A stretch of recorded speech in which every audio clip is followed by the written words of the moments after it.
After winning the elections in Germany on February 23rd, the leader of the Christian Democratic Union, Friedrich Merz, made the independence of Europe from the United States his priority. On March 3rd, during a press conference, he emphasized the need to maintain transatlantic unity. There is enormous pressure on the European side to act. Now we must show that we are capable of acting independently in Europe. In the coming years and decades, we will have to do much more to ensure our own security. I also advocate doing everything possible to keep Americans in Europe. I believe that the U.S. should also have an interest in maintaining the transatlantic partnership with Europe. However, I do not have a final picture of this situation. On March 2nd, the deputy head of the Christian Democratic Union in the Bundestag, Johann Wadephul, stated that Friedrich Merz plans to meet with President of the U.S. Donald Trump in the near future. Merz will meet with Trump as soon as possible, and we hope that by then he will have higher defense spending. Even though we know that all Europeans are having a difficult time in Washington right now, Johann Wadephul, deputy head of the Christian Democratic Union faction in the Bundestag, in an interview with Tagesspiegel. A day later, Friedrich Merz refuted information about a quick visit to Washington. He stated that a meeting with Trump would only take place after he is elected Chancellor. Merz and Trump have never met in person. After Trump's victory in the U.S. presidential election, Merz congratulated him and assured that Washington had been, is, and will remain Berlin's most important ally outside of Europe. After the Bundestag elections, the President of the U.S., in turn, congratulated the Conservative Party in Germany on its victory. He did not mention the name of the party or Friedrich Merz himself. Former Trump National Security Advisor John Bolton recommended that Merz establish contact with the President of the U.S. as soon as possible. He believes waiting until the end of April would be a mistake. Previously, the leader of the Christian Democratic Union stated that he planned to form a new government by April 20th. For Merz, the issue of the trip should be resolved as soon as possible while he can still influence the situation, while he can speak with Donald Trump as effectively the winner of the elections. Obviously, on one hand, there are high expectations for such a meeting, but it will not be easy. And this is precisely why Germany will have to act as Europe's leader if it wants to take the lead and defend its position, including in Europe. I think one of the most important issues will be the need to adopt European demands regarding peace negotiations. The candidate for the post of German Chancellor welcomed the summit of European leaders in London. He called the efforts of the President of France, Emmanuel Macron, and the Prime Minister of UK, Keir Starmer, to establish a just peace in Ukraine crucial for building bridges across the Atlantic. Germany must form a new government more quickly to participate in negotiations on ending Russia's war against Ukraine, noted Friedrich Merz.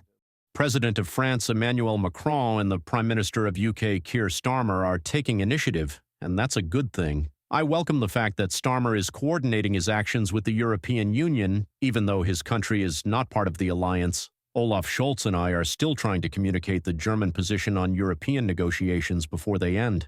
At the same time, Friedrich Merz is cautious about the prospect of placing a European contingent in Ukraine after a peace agreement with Russia. Ahead of the elections, he stated that discussions about Germany's potential participation in a peacekeeping mission were premature. However, Merz is confident that Berlin will be able to make a significant contribution to ensuring Ukraine's security. According to Bild, Friedrich Merz's faction and Olaf Scholz's Social Democratic Party of Germany are discussing large-scale investment packages worth hundreds of billions of euros. The funds will primarily be invested in defense, infrastructure projects, and increasing military aid to Ukraine. A decision on additional funding could be made in the coming weeks, and it will likely be approved by the current Bundestag, not the new one. The issue is that the far-right Alternative for Germany and the Left Party are opposed to changing the constitution to increase defense spending, which could block the initiative in Parliament. Reported by Kristina Dombrovska, UATV News.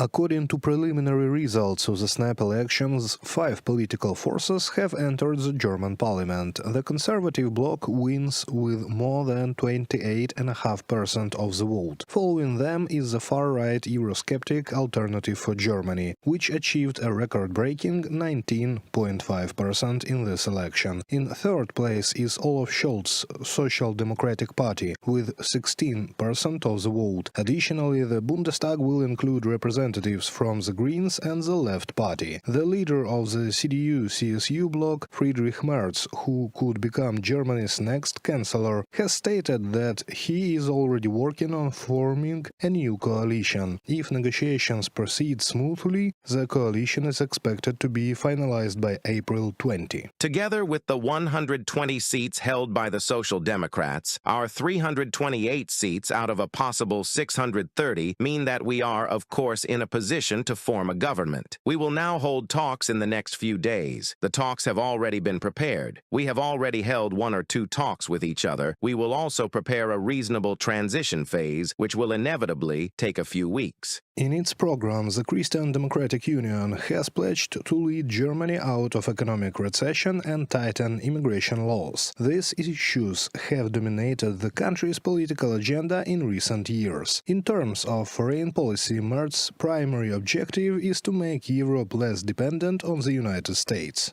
In response to statements made in Washington last week, it is clear that we Europeans must now be able to act very quickly and that we must also organize our own defense capability very quickly. This is an issue that has absolute priority in the coming weeks. We need to talk about this. I still hope that we can convince the Americans that it is in our mutual interest to continue to have good transatlantic relations.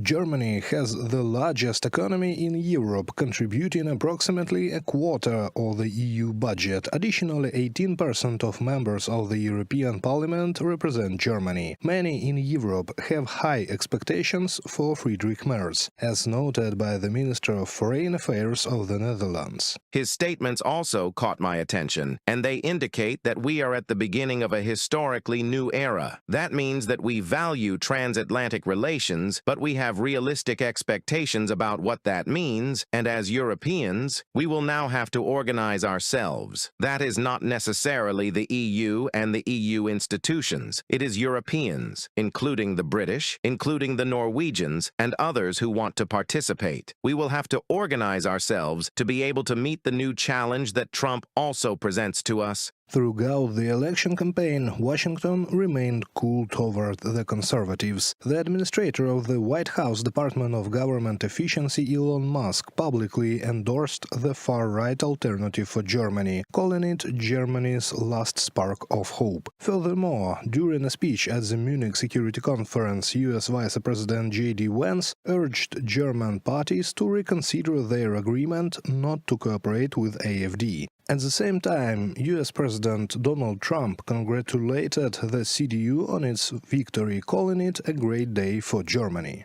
Looks like the Conservative Party in Germany has won the very big and highly anticipated election. Much like the USA, the people of Germany got tired of the no common sense agenda, especially on energy and immigration, that has prevailed for so many years. This is a great day for Germany and for the United States of America under the leadership of a gentleman named Donald J. Trump. Congratulations to all. Many more victories to follow. Donald Trump, President of the United States, on Truth Social.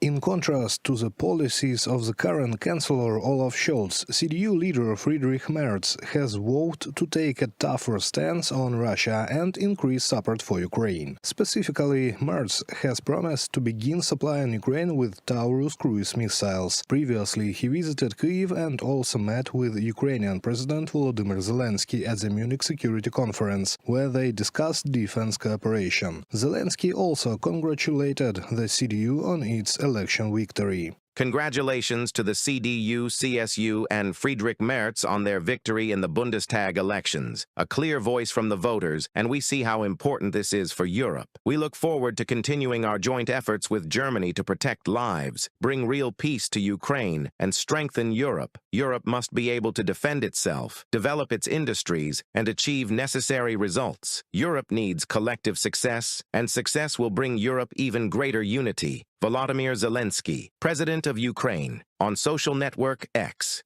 Analysts have described Germany's snap parliamentary elections as some of the most significant in the country's modern history. Voter turnout reached a record 82.5%, the highest since 1990. Reported by Serhiy Kulas, Andriy Dmytrenko, UATV News.